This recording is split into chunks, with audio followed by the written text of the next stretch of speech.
Welcome back, fellow mortals.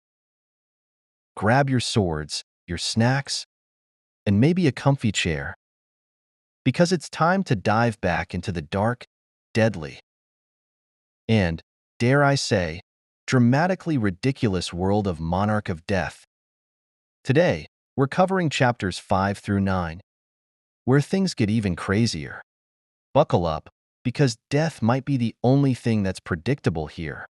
Let's see who survives, and who doesn't. Chapter 5. An Excellent Lord? Who? Me?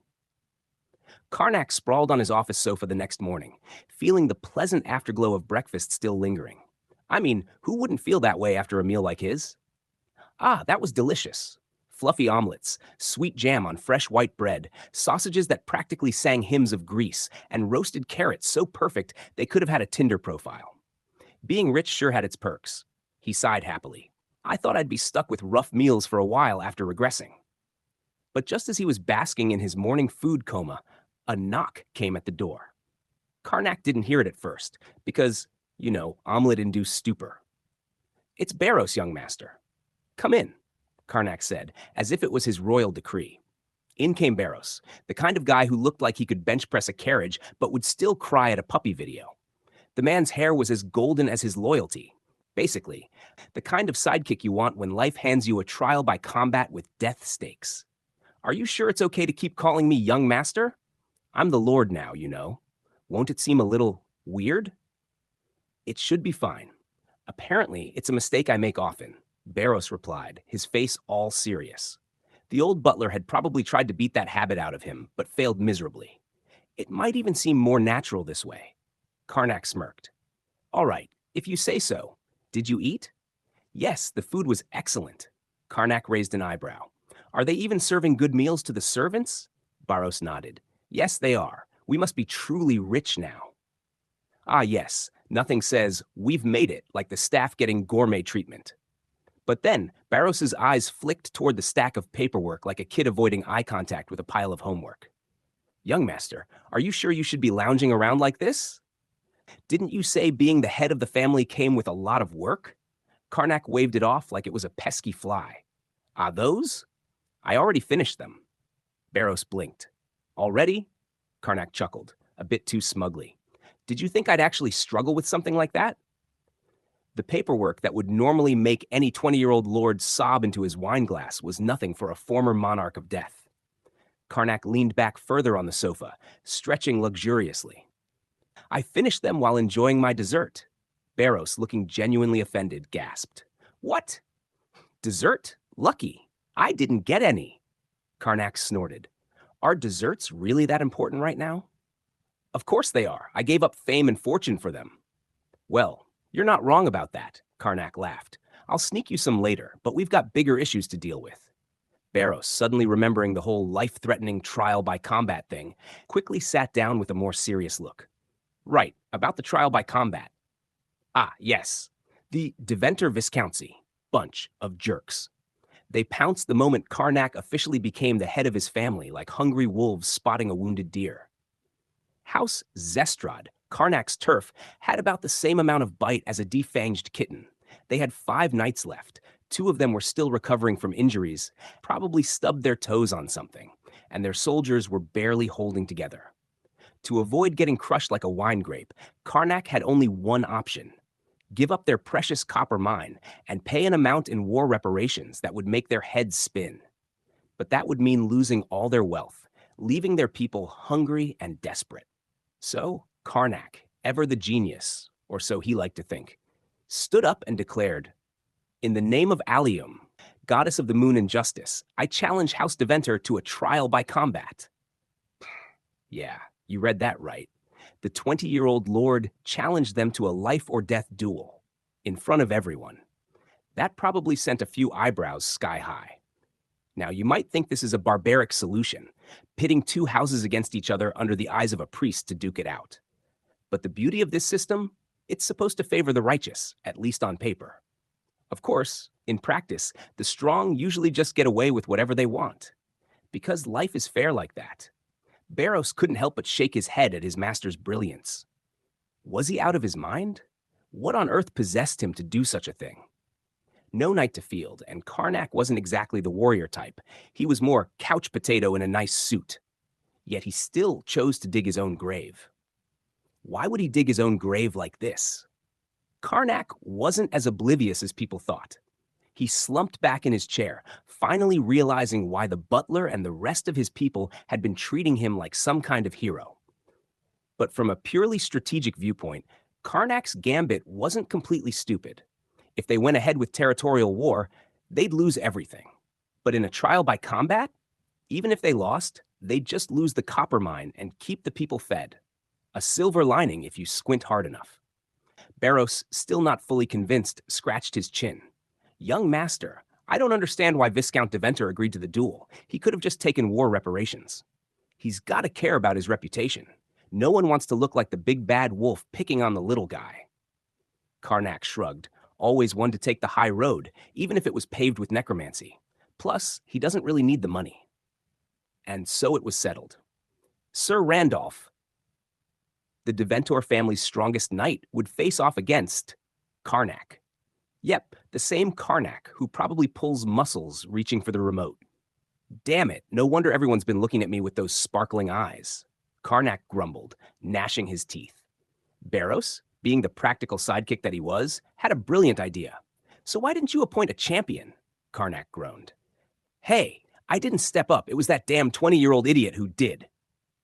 Realizing his rant wasn't getting him anywhere, Karnak decided to change tactics.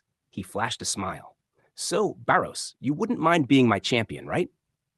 Barros, now completely human and about as lethal as a soggy loaf of bread, looked at him like he'd just suggested jumping into a volcano. I don't think that's possible right now. And there you have it, Karnak, soon to be combatant in a duel he didn't even really volunteer for. But hey, at least he's got a plan. Kind of. Maybe. Mansi, baby. Karnak sighed as he realized the dilemma he was in. There's no way for me to hide it. If I use necromancy in the trial by combat, it'll be obvious to everyone, including the Order of Allium. Barros raised an eyebrow. So what are you going to do? If I win using necromancy, I'll immediately be branded a heretic, hunted down, and executed. Not exactly the future I had in mind. Barros frowned. That's quite a predicament. And yet, Karnak continued, the trial by combat is the only way out. I can't back down, and I can't let the territory fall apart either. Barros leaned back in his chair, thinking. So what's the plan then? Well, Karnak said, I need to figure out a way to use my necromancy without exposing myself. That's the real challenge. Sounds entirely. I just have to get a bit creative. Barros sighed. Well, young master, if anyone can find a loophole, it's you.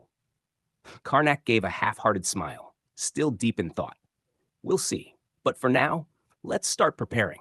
We've got a month to figure it out. Barros nodded, standing up. Right. We'll make sure everything is ready on our end. As Barros left the room, Karnak returned to his thoughts. He had faced worse odds before. Now, it was just a matter of time before he found a way to turn the situation to his advantage. But no matter how much he thought about it, he couldn't shake the uneasy feeling creeping into his mind. Was he really prepared for what was coming? Or had he miscalculated? Chapter 6. An Excellent Lord? Who? Me? 2. Darkness had settled over the forest like that one X you never quite get rid of, suffocating and relentless. Dozens of torch-wielding pursuers were on the hunt, scrambling around the mountainside like headless chickens in search of their next big demon-hunting payday. This way, one of them hollered. Tracks! I've found tracks! Another chimed in, clearly too excited about playing detective. Aliam's blessing upon the one who captures that demon. Ah yes, nothing says blessing like a fiery, violent manhunt through the woods. Meanwhile, on a nearby ridge, 2 young men were absolutely not having the time of their lives. Karnak was panting like someone who swore he'd get back into shape. Eventually. Gasp! Pant! Pant! If that's not relatable, I don't know what is. Young master, we must go faster, Barros urged, somehow managing to look like he hadn't just run through a mountain path from hell. Karnak, on the other hand, was not doing so hot. Damn it! I should have learned Death Steed summoning, he cursed between wheezes, clearly regretting every gym membership he ever skipped. Summoning an undead horse? Piece of cake. Running, apparently? Not so much. To think I'd end up running for my life like this. Karnak thought bitterly. It was one of those how did I get here moments, only this time there was no catchy soundtrack to back him up. But stopping? Yeah, that would be signing his own death warrant. So he gritted his teeth, pushed his uncooperative legs forward, and kept running like his life depended on it. Because, well, it did. How the hell did they find out? Karnak fumed internally. I covered my tracks meticulously. The elimination of his family had been flawless. It was like the ultimate Thanksgiving dinner with a surprise twist. Everyone got served. Straight to the grave. Necromancy had been his ticket to easy street, or so he thought. But the priests of Allium had shown up quicker than a nosy neighbor when you're trying to have a backyard barbecue. And just like that, the dream was over. No time for a pity party, though. Pursuers were already closing in, looking like they'd just walked out of a medieval-themed gym. But heavily armed and not at all friendly, they blocked the path, their eyes glowing with righteous fury. You demon! You thought you could outrun us forever? Surrender and accept your punishment. Karnak's sidekick, Barros, was shaking like a leaf in the wind. Ye young master, he stammered, hoping for a miracle. But Karnak wasn't here for their hero speeches.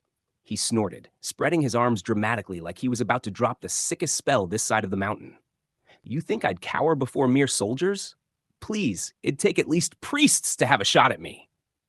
Cue the ominous, spooky vibes as a dark wave of energy spread out from Karnak, wrapping the area in that extra goth vibe he loved so much. His muttering sounded more like someone casting a curse on their Wi-Fi provider. But hey, whatever gets the job done. Come forth, wandering souls.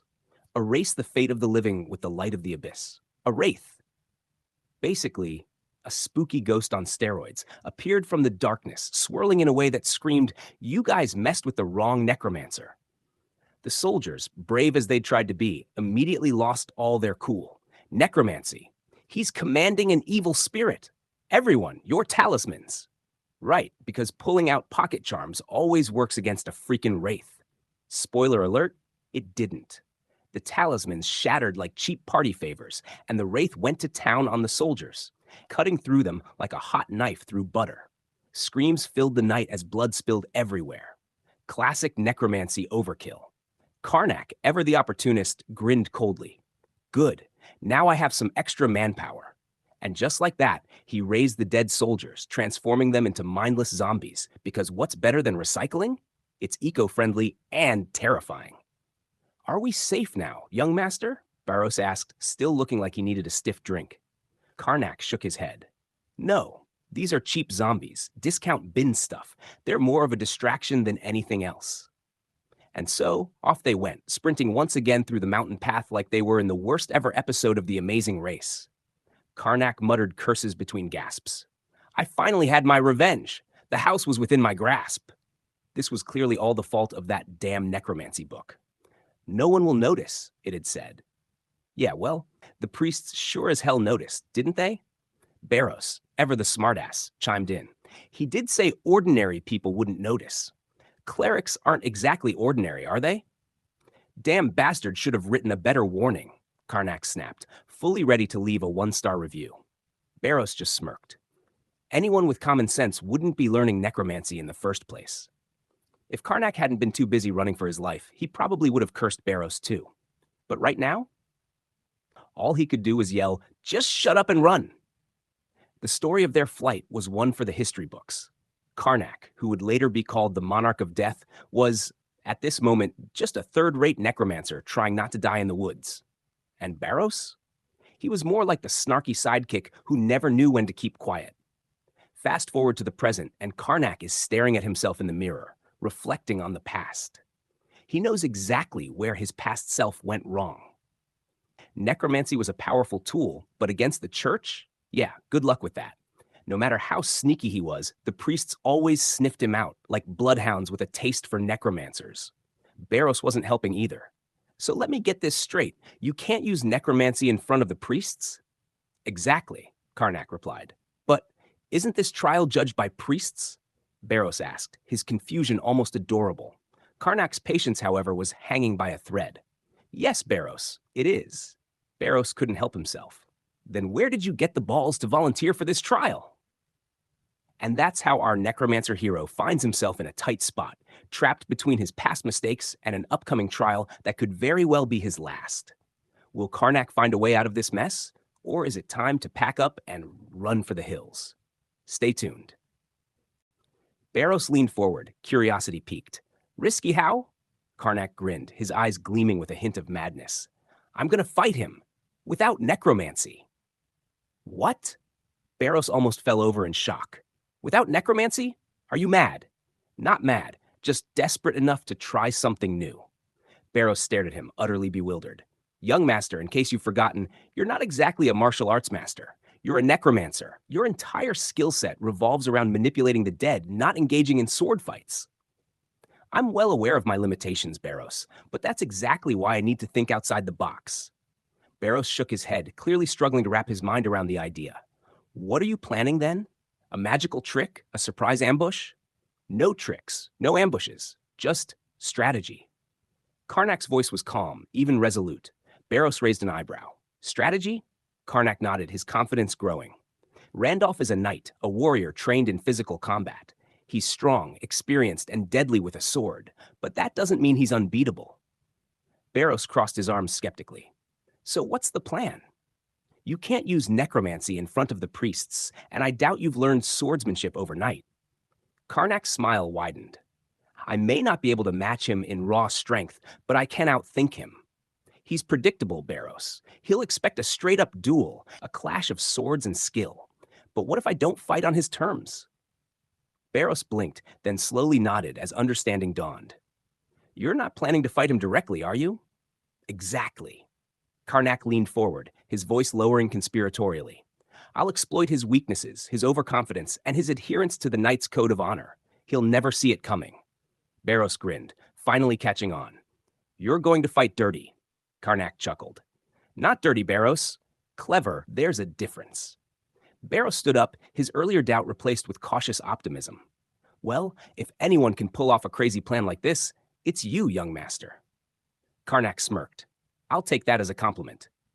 As Barros turned to leave, Karnak called out after him. Oh, and Barros? Yes, young master? Karnak's expression turned serious. Get me everything we have on Randolph. I want to know every detail about him, his fighting style, his habits, his weaknesses. We're going to need every advantage we can get. Barros nodded. Consider it done. As he left the room, Karnak leaned back in his chair, his mind racing with possibilities. It was a dangerous plan, but he had no other choice.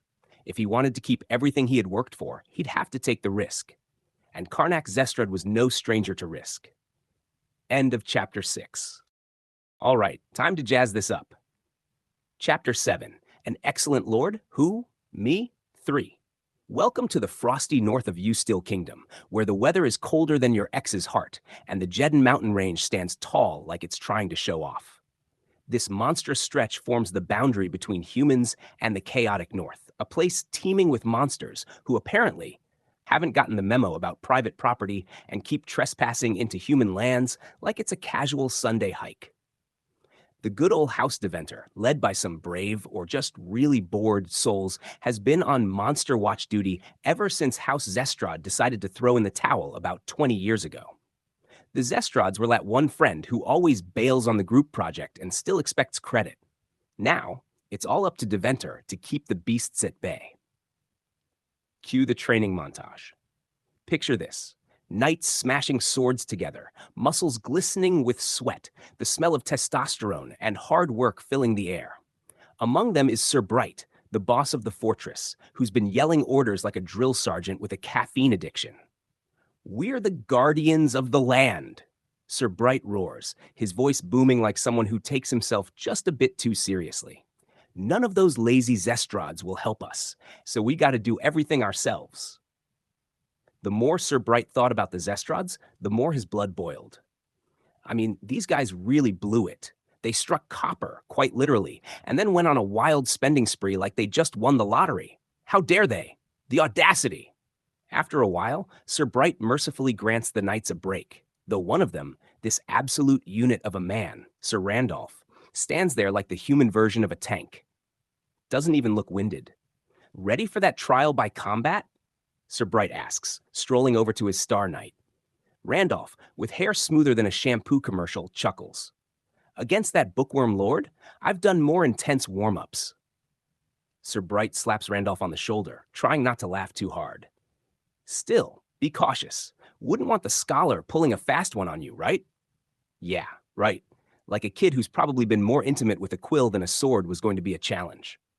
But Sir Bright couldn't shake the feeling that there was something fishy about this new lord, Karnak. Maybe it was just indigestion from breakfast, though. Randolph, though, confident as ever. What's there to worry about? The guy doesn't even look like he knows what a sword is, let alone how to use one. Meanwhile, in the marketplace, Barros, a guy who's masquerading as a peddler but is actually a former super badass, is out there selling goods to the knight's wives. And let's just say his selling technique is smoother than a politician at a fundraiser. "Oh, this handkerchief is so soft," one lady gushes. "Only 30 Kellen." Barros beams, practically throwing the goods at them. Who needs profit when you're busy spying? Because while these women are caught up in retail therapy, Barros is eyeing Randolph like a hawk, dissecting his every move.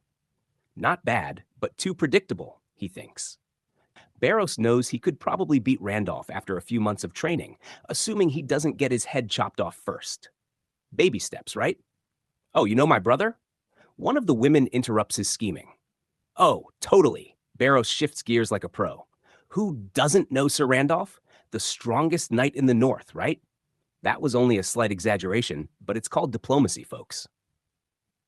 Back at Zestrad Mansion, Karnak is in his family's private training ground, which is designed to be super secret because, surprise, surprise, spilling your family's sword moves could get you wrecked in the noble world.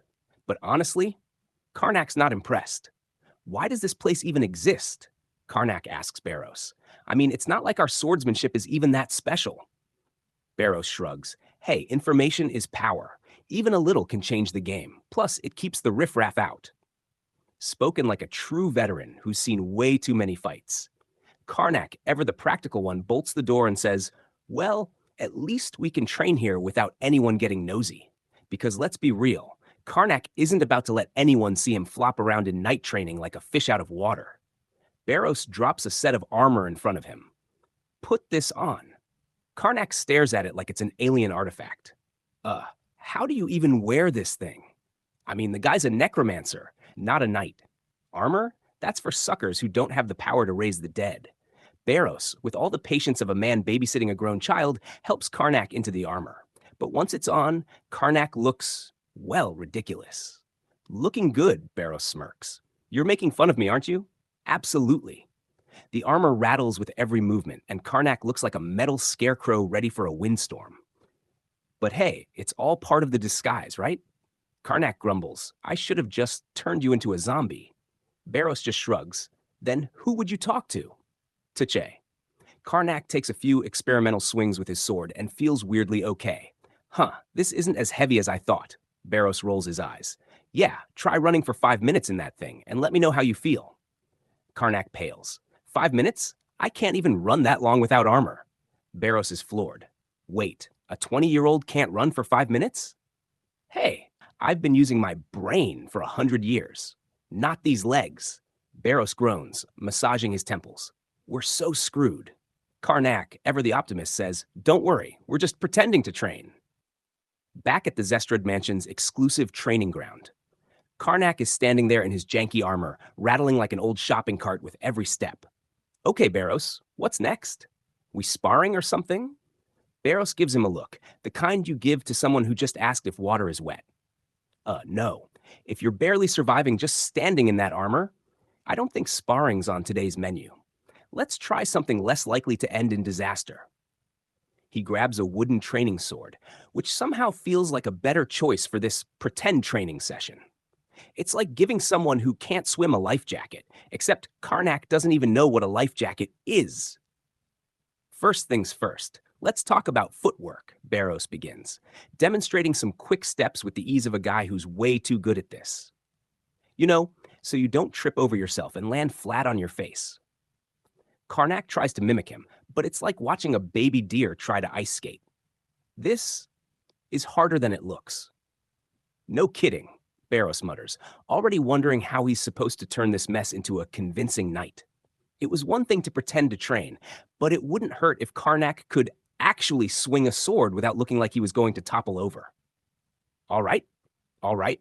Karnak groans after a few more failed attempts at footwork, his armor clanking with every misstep. What's the secret here? Why do you guys make this look so easy? Barros chuckles darkly.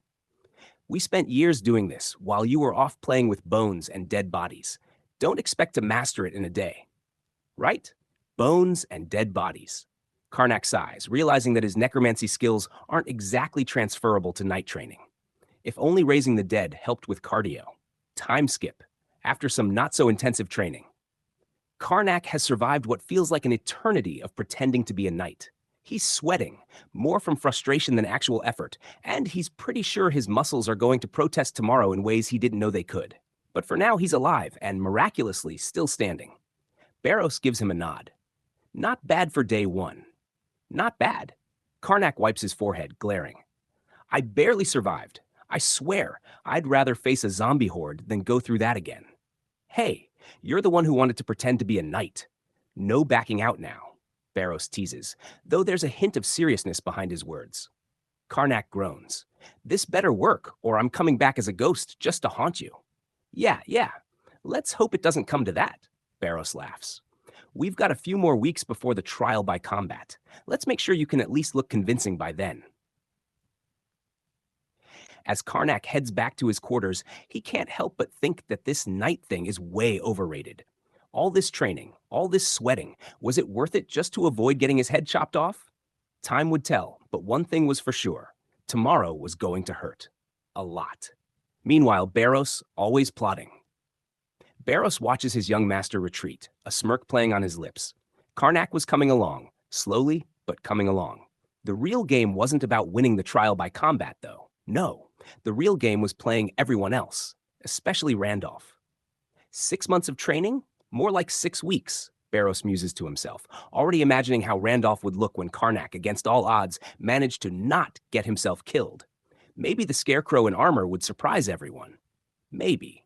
With a stretch and a yawn, Barros calls it a day. They had a long road ahead, but for now, at least they weren't dead yet. And in the north, that counted as a win. Chapter 8, An Excellent Lord? Who? Me 4. Our first goal is simple, Barros announced with a gravity that suggested he was about to reveal the meaning of life, as Karnak fidgeted awkwardly in his armor. Stamina. Karnak blinked, probably trying to recall if he'd accidentally signed up for an endurance competition rather than a duel. Even if you mastered a supreme technique, it'd be useless if your body couldn't keep up. In fact, you wouldn't even be able to learn it in the first place, Barros continued, his voice dripping with the kind of logic that only a seasoned trainer could deliver. He gestured grandly, as though he were unveiling the Louvre towards the edge of the training ground. Run around the edge. Karnak squinted around the indoor arena, which, though spacious enough to hold a great deal of emotional baggage, wasn't exactly an Olympic track. He sighed, feeling his armor might just be an elaborate prank designed to slow him down. Huff, huff, done! What's next? Karnak asked, already sounding like he'd run a marathon, not a lap. Barros's eyebrow arched in amusement, as though he were witnessing a toddler trying to bench press a barbell. You have 49 more laps to go, young master. Hold on, you want me to run 50 laps? Did you really think 1 lap was all it took? Karnak's protest echoed through the room. How can anyone run 50 laps without a break? Barros sighed, clearly unamused by Karnak's complaints. You sure complain a lot. Just keep running.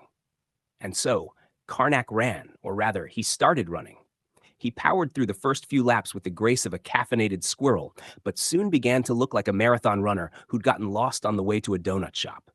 By lap 10, his world had dimmed to a fuzzy haze, and his grand finale was a spectacular faceplant that echoed with the symphony of clanking metal.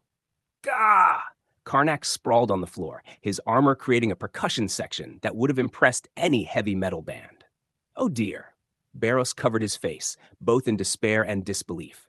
I knew the young master lacked stamina, but I didn't think it was this bad. A strategic overhaul was clearly in order. We'll have to postpone strength training. First, we need to get your stamina to the level of an average person. Barros yanked Karnak to his feet, as though he were lifting a very heavy sack of potatoes. Come on, get up! Keep running! Ira really can't. Giving up already? Should I prepare our escape route? Barros prodded. Ugh! Karnak groaned and resumed his reluctant trot, clearly less than thrilled about his new reality of eternal running. 10 days later, Karnak was practically in tears of joy. I did it! He had finally run 50 laps without collapsing into a heap of defeat. It was a milestone that deserved celebration, but Barros had to rain on his parade. You didn't run the whole way. The last 10 laps were more like walking. But I didn't stop. Well, good job, Barros conceded, though the grin was more of a smirk. Karnak's dedication was impressive, and it seemed the realm of good nutrition played a major role. Meat and sleep were his new best friends. Karnak marveled at his progress. Is this why rich knights are so strong? Seems so, Barros agreed. I used to be a picky eater myself. Karnak's newfound gluttony was a marvel to behold. No matter how fatigued he was, he never skipped a meal, even taking digestive aids to continue his culinary quest. The result was that he was no longer a scarecrow, but a scarecrow with a few extra pounds. Barros inspected him critically. You're finally in somewhat okay shape, young master. Now we can start strength training. Karnak looked perplexed. What was I doing all this time? Rehabilitation. Karnak's expression was one of dawning horror. When will I learn swordsmanship? We're running out of time. With 20 days left until the duel, Barros gave a wicked grin. Which is why we need to hurry. Now let's start your real strength training. Karnak's days became an exhausting routine of eat, train, and rest. He'd wake up, devour breakfast, and head to the training ground. His life was now an endless loop of push-ups, heavy swings, and squats. One day, while panting heavily and glaring enviously at Barros, who was swinging a great sword with impressive vigor, Karnak asked, "Do all knights go through such brutal training?" Barros's eyebrow twitched. That's not knight training, young master. What, really? Karnak's indignation was palpable. Barros explained with a smirk, that's basic training for regular soldiers. Knights have their own brutal regimes. Karnak felt his resolve waver. After all, he hadn't seen his own knights training in his past life, but then his knights had mostly been skeletons or death knights, hardly the types to need personal trainers. Barros was in the thick of his own rigorous regimen, bulking up significantly. Karnak eyed him with jealousy. You're bulking up fast. Why am I not like that? Barros chuckled. This is mostly just fat. True muscle takes time and consistent training. Karnak gawked. Are all knights monsters? Barros scoffed. Says the guy who used to command skeletons to fight for him. The training continued, and as Karnak finally gained enough stamina to move with some degree of freedom in his armor, Barros declared, it's time to start your swordsmanship training. With 2 weeks remaining until the duel, Karnak was eager to swing his sword, only to be told to focus on posture first. Despite his enthusiasm, he quickly realized that even standing still with the right posture was a Herculean task. Barros threw a wooden club into the mix, attacking Karnak with a fervor that left him bruised and bewildered. Karnak's attempts to counterattack were met with relentless, almost mocking aggression from Barros. This is why knights can toy with ordinary people, Barros explained. They control the flow of combat by disabling their opponents. You need to regain your stance immediately to avoid follow-up attacks. As Karnak prepared for another swing of the club, he found himself on the receiving end of Barros's relentless barrage. Every time he tried to think he could counter, he was met with another painful reminder that he had a long way to go. Barros's final piece of wisdom was, you need to appear unwilling to give up, determined to fight until the very end. That's the only way he won't kill you outright. With this new objective in mind, Karnak braced himself for whatever came next, knowing that his survival depended not just on his physical prowess, but also on his willpower. The duel had ended, and while Karnak's performance was not perfect, it was enough to impress Sir Randolph and secure his respect. The atmosphere in the arena was charged with the excitement of spectators who had witnessed a true test of skill and endurance. As the dust settled and the crowd's cheers began to die down, Karnak stood catching his breath, trying to ignore the aches and pains that had become his constant companions over the past few weeks. His armor felt heavier than ever, but it was now a symbol of his hard-fought victory. Barros approached with a nod of approval, though his face was still tinged with the usual sternness. You did well, young master. It seems the training paid off. Karnak managed a tired but genuine smile. I guess all that running wasn't for nothing after all. Barros's lips twitched with the hint of a smile. Indeed, you've made significant progress, but don't get too comfortable. There's always room for improvement. Karnak chuckled weakly, feeling a sense of relief mixed with exhaustion. You know, Barros, I never thought I'd say this, but I'm actually grateful for all the pain and suffering. Barros raised an eyebrow. Grateful for pain? Are you sure you're not delirious? Maybe a little, Karnak admitted with a grin. But it's been worth it. I've learned a lot, not just about fighting, but about pushing myself beyond what I thought was possible. Barros's expression softened, though he quickly masked it with his usual stoic demeanor. That's the spirit. Remember, true strength comes from both physical and mental endurance. And don't forget, there will always be new challenges ahead. As the training sessions came to a close, Karnak found himself reflecting on his journey.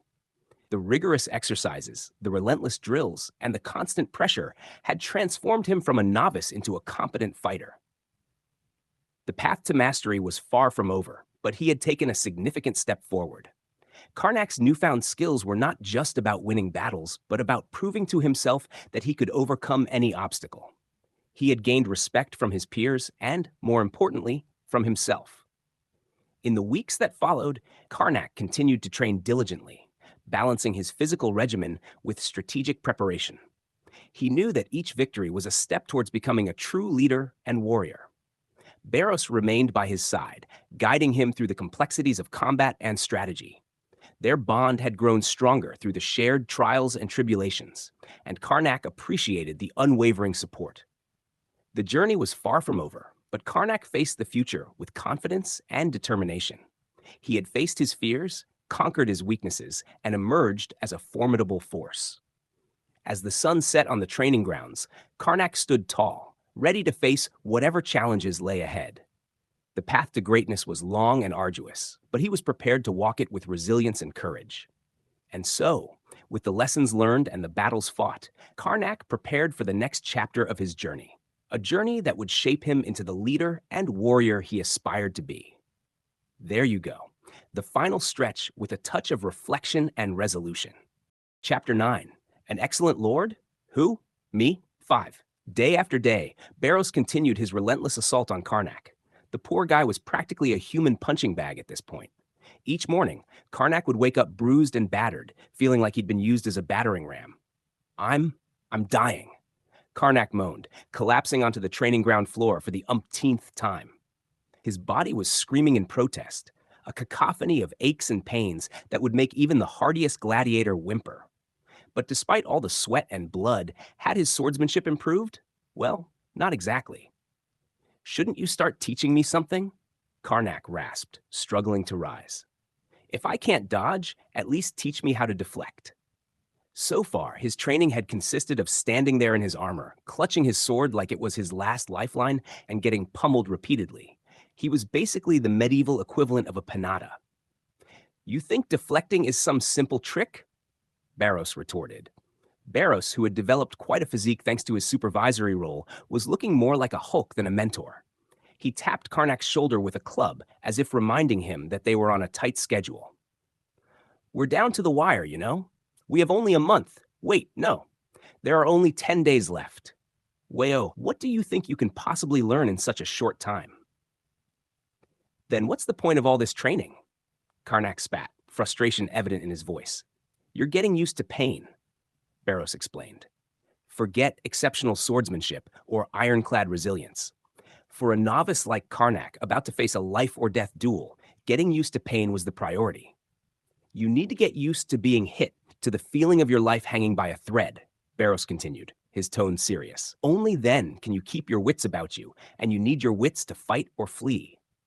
Normally, this kind of training was something you'd pick up naturally during sparring. Those with talent adapted quickly, and even those without eventually got used to it with enough time. But you, young master, have neither time nor talent. So here we are. Karnak grumbled. What if I end up with a serious injury? Then what? Barros chuckled. I'm not hitting you that hard, and it's not like I'm hitting bare skin. You're wearing armor. Despite his flippant tone, Barros was actually the most loyal of Karnak's aides, genuinely devoted to his well-being. He was truly doing his best for his precious young master. This isn't even that harsh when it comes to training, young master. I'm going easy on you because you've lived such a sheltered life. But is it okay to train every day without resting? I heard that excessive training isn't good either. That's only when you're in good physical form. At your level, a good night's sleep is all the rest you need. No matter how much Karnak pleaded, Barros wasn't budging. How do you have a reply for everything? Barros's expression turned serious. How would you feel if I started lecturing you about necromancy? Incredibly patronized? Exactly. Now get up. Time waits for no man. 5 days into his getting the crap beaten out of him training, with only 10 days left until the duel, Karnak finally began learning actual swordsmanship. It wasn't much, just basic swings and thrusts, but it was a start.